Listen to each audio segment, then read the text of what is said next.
You ask Tiger to calculate. This deals with linear inequalities with one unknown. The final result is x greater than 4. Let's solve it step by step. Group all x terms on the left side of the inequality. Subtract 2x from both sides.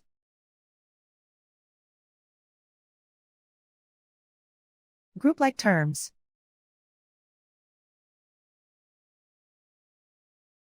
Simplify the arithmetic.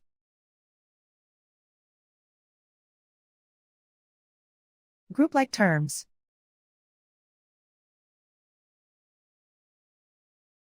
Simplify the arithmetic.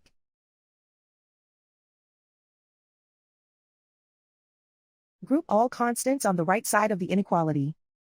Subtract 2 from both sides.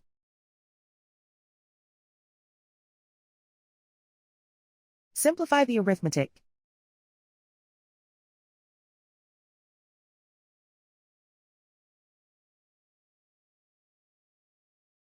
Plot the solution on a coordinate grid. And so the final result is x greater than 4.